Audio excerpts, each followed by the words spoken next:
नमस्कार बंधू भगिनींनो,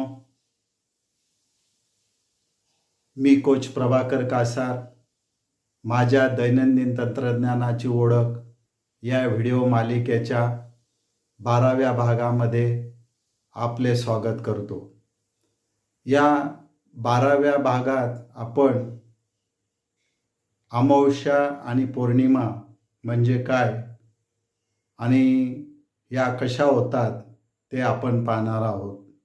चला तर मग सुरुवात करूया. अमावस्या आणि पौर्णिमा ह्या चंद्राच्या कला आहेत.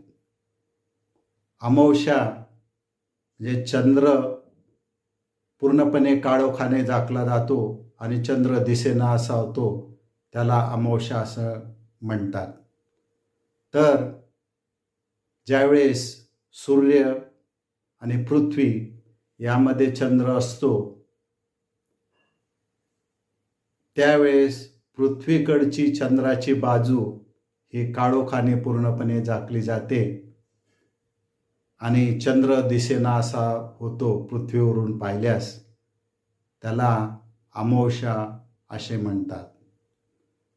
पौर्णिमा म्हणजे नेमकं असं की पौर्णिमा हा चंद्र पूर्ण गोल आणि चकचकीत दिसत असतो. आपण जेव्हा पृथ्वीवरून त्याचं पाहतो तर तो स्पष्ट आणि क्लिअर आपल्याला दिसत असतो.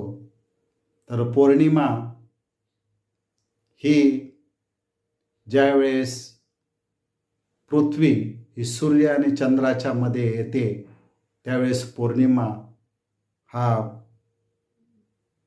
योग घडत असतो. तर पौर्णिमेच्या वेळेस चंद्राचा सूर्याकडील भाग हा पृथ्वीवरून पाहिल्यास पूर्णपणे गोल आणि चकचकीत दिसतो. त्याला आपण पौर्णिमा असं म्हणतो. आणि पौर्णिमा ते अमावस्या हे प्रत्येकी 15 दिवसाचं सायकल असतं.